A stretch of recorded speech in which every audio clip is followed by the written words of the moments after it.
타순 3주일 우리 이제 사마리아 여인에 대한 이야기를 복음에서 보게 됩니다. 그 사마리아 여인과 예수님이 대화를 하는 내용인데요.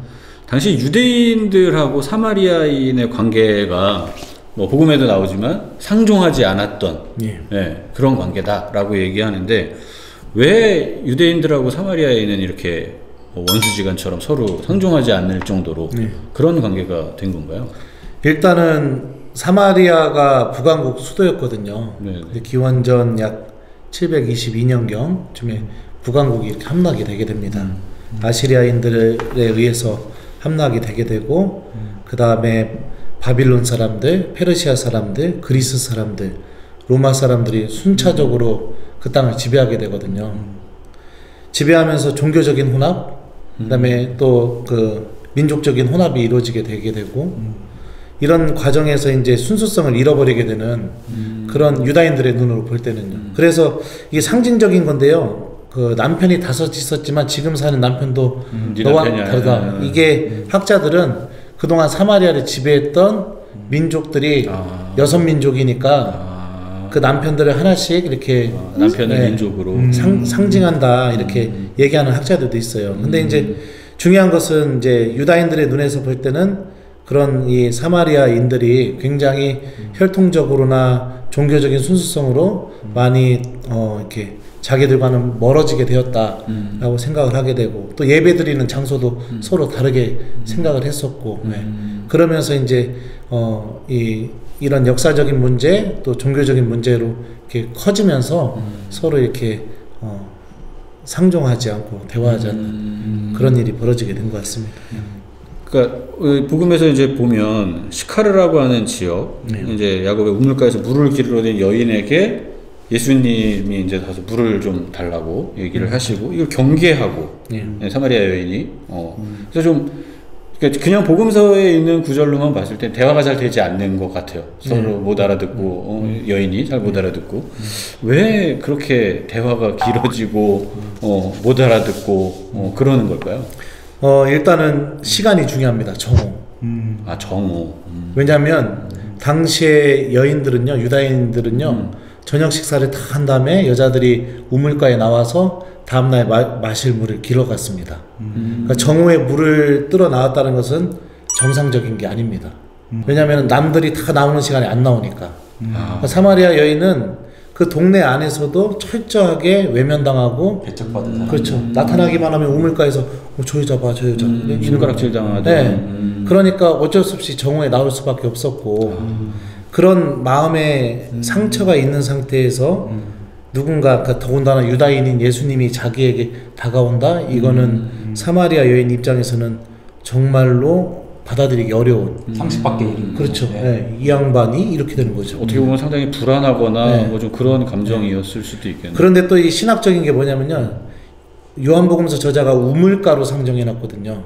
근데 구약 성경에서 보면 우물가는 미래의 신랑과 신부들이 만나는 장소입니다. 예를 들면은 이삭의 부인 레베카도 우물가에서 만났고, 야곱과 라헬의 만남도 우물가고요, 모세와 치포라의 만남도 우물가입니다. 그러니까 예수님의 다가감은 이 여인에게 단순히 그냥 생명의 물을 주겠다 이런 의도가 아니라 이 여자에게 정말로 사랑하는 하느님, 너를 남편처럼 사랑해 줄 수 있는 하느님으로서 다가가는 거고, 이 여인은 굉장히 상처받고 그냥 아픔 속에서 모든 것을 거부하는 사람으로 이렇게 나오게 되는 거죠. 그런 만남의 시작이 바로 우물가 시카르.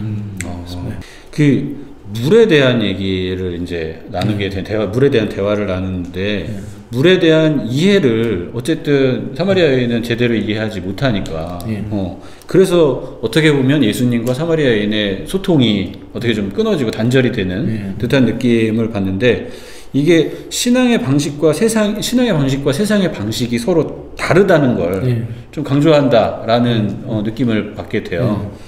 이게 어떻게 다르다라고 이해하면 될까요? 일단은 이게 신학적으로는 이제 요한복음서 저자는 모리해라는 그 문학적인 전개 방법을 잘 써요.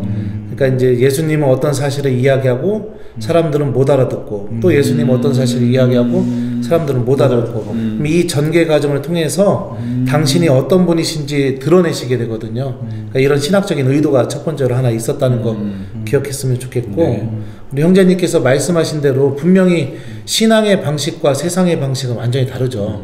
그러니까 이 사마리아 여인에게 그냥 단순히 물이라는 것은 눈으로 보여지는 것, 그냥 지금 내가 필요하니까 얻어야 되는 것 이런 것이지만 예수님께서 말씀하시는 이 물이라는 것은 내가 지금 당장 필요한 것을 뛰어넘는 것, 정말로 내가 생명을 얻기에 필요한 것, 그것을 이렇게 주시려고 하는 거거든요. 근데 이제 우리들은 삶을 살다 보면 지금 당장 나한테 필요한 것 이것만 너무 바라보다 보니까 하느님께서 주시는 영적인 생명의 소중함 이런 것도 바라보지 못하게 되고 오히려 그런 것들을 막 주시려고 하면은 좀 부담스럽게 느끼고 그렇잖아요. 막 성당 나와라 막 이렇게 하면 부담스럽게 왜 저래? 뭐 이렇게.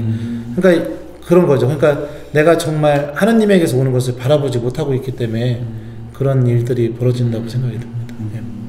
여기 이제 아까도 시부님 말씀 주셨지만 사마리아 여인이 이제 많은 남자를 만나서 사랑을 했지만 많은 남자들을 통해서 어쨌든 채워지지 않는 목마름 이거를 경험했고 근데 예수님은 내가 주는 물을 마시는 사람은 더 이상 목마르지 않을 것이다 라고 이야기하시고 그 예수님께서 주시는 물 어떤 물로 자, 그 10절의 말씀을 우리 어한채 구독자 여러분들 같이 한번 보셨으면 좋겠어요. 여기 자막 이렇게 넣어주실려나 모르겠습니다. 넣어드리겠습니다. 그래요?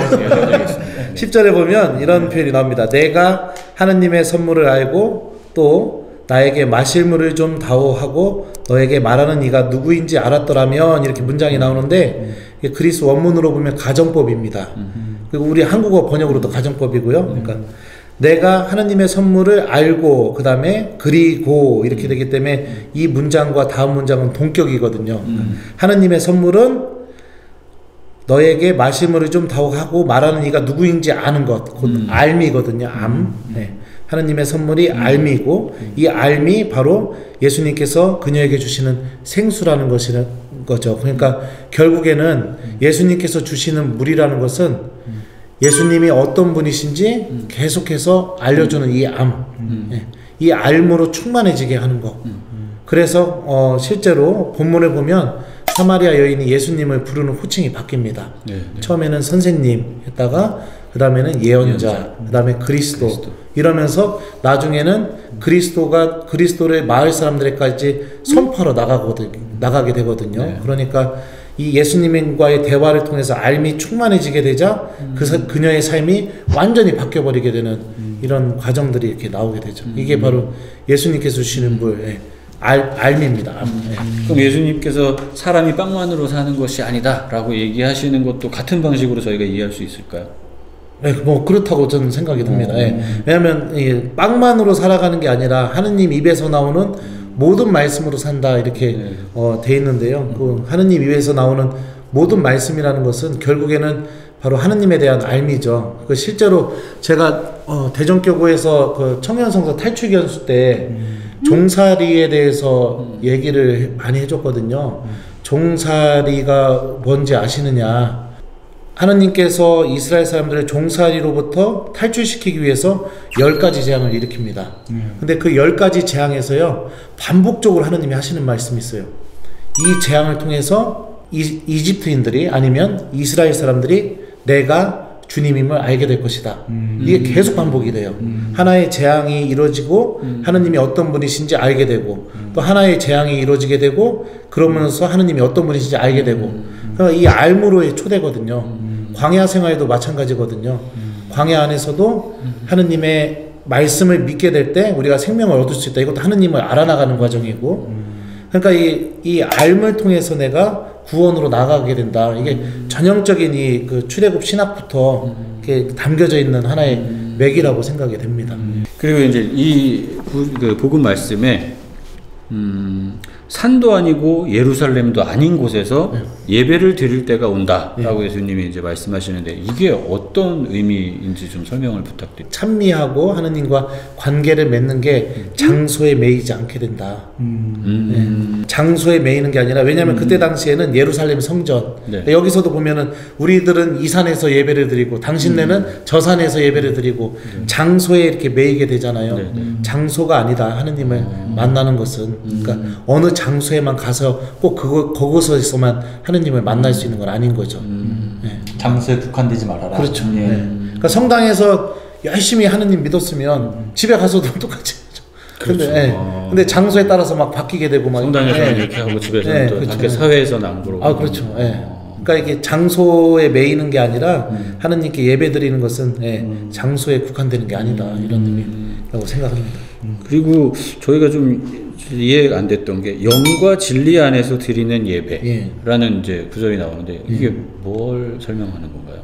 이거는 요한복음 17장 17절 보면은 이런 말씀이 있습니다. 아버지의 말씀이 진리입니다.